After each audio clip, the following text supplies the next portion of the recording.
কৃষ্ণকলি তো দূরের কথা, আমায় কেউ কৃষ্ণা বলেও ডাকে না। আমি এক কালো চামড়ার মেয়ে, আমার বাবার চোখে ঘুম নেই, আমার মা আমাকে গাল দেয় পোড়ার মুখে। পড়াশোনাতে খারাপ নই মোটেও, কোনো দিন ফেল করিনি। বাংলাতে আমি অনার্স।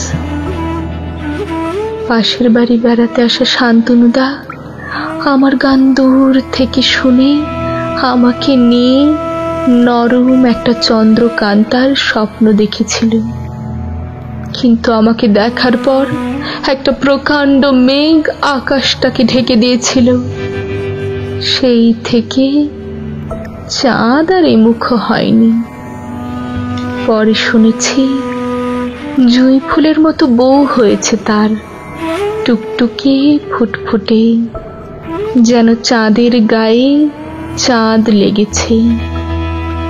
কালো আফ্রিকার থেকেও কালো আমার গায়ের রং, সবাই কালো পাথর দেখে পালিয়ে গেছে, খুঁজেনি কেউ ঝর্ণার স্রোত। ব্যবহার করেছে অজস্র কেমিক্যালস, ব্যবসায়ীর বারবারন্ত হয়েছে, বাড়িনি আমার রূপের জেলা এতটুকু। মাঝে মাঝে মনে হয় চলে যাই আফ্রিকায়, মিশে যাই কালো মানুষের ভিড়ে। এত যন্ত্রণা, এত ঘেন্না আর সহ্য হয় না। আমি যে গুণবতী এ কথা সবাই মানে।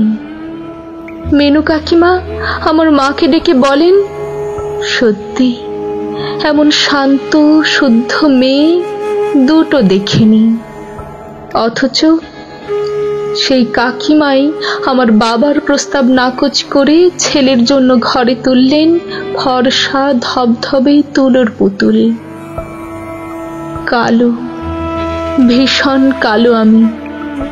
এ পর্যন্ত 51 জন পাত্র আমায় দেখে গেছে, অধিকাংশই আমার মতো কালো, তবু চর্বচস্য গিলে, নাক সিটকে, ভুরু কুঁচকে, মুখ মুটকে তারা বলে গেছে সবই ভালো, কিন্তু বড্ড কালো।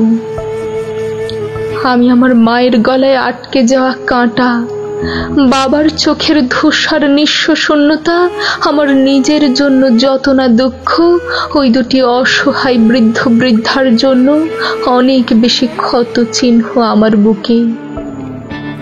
কখনো ভাবি নিজেকে চূর্ণ বিচূর্ণ করে দিই, ছিঁড়ে ফেলি সার্টিফিকেট, তারপর কালো রাতে কালো ওড়নার ফাঁসে ঝুলে দিই কদর্য দেহটাকে। কিন্তু আমি পারিনি। আমার বাবাকে ভীষণ ভালোবাসি, আমার মাকে ভীষণ ভালোবাসি। জন্মে তাদের সুখ দিতে পারিনি, মরে তাদের মুখে চুনকালি দিতে পারবো না। যদি মরি, আমার ডেড বডি নিয়ে রাজনীতি হবে, বিকৃত মনগুলো খুঁজবে ভ্রূণের সম্ভাবনা, চরিত্রহীনতার দুর্গন্ধ। বেঁচে থাকতে যারা ফিরেও দেখে না, মরার পরে তারাই বাবার পিতৃত্বকে লাঞ্ছনা দেবে। তাই আমি স্বার্থপরের মতো মরতে পারবো না। আচ্ছা মা, যদি সেই ছেলেটা আবার আসে, সেই ছেলেটা, তাদের তাড়িয়ে দিও না, হোক না সে বেধর্মী বেজাত, আমি বাঁচতে চাই মা।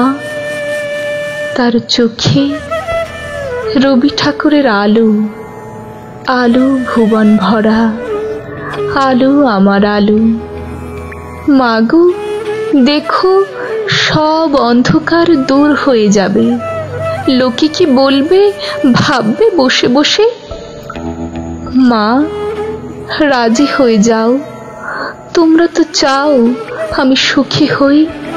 সে বলেছে আমার গান তার মুক্তির আকাশ, আমার কবিতা তার শুদ্ধতম বাতাস, আমার কণ্ঠ তার এগিয়ে যাওয়ার প্রেরণা। মাগো, কথা বলছো না কেন? তুমি কাঁদছো কেন মা? আজকে চিঠি এসেছে? কার? দেখি।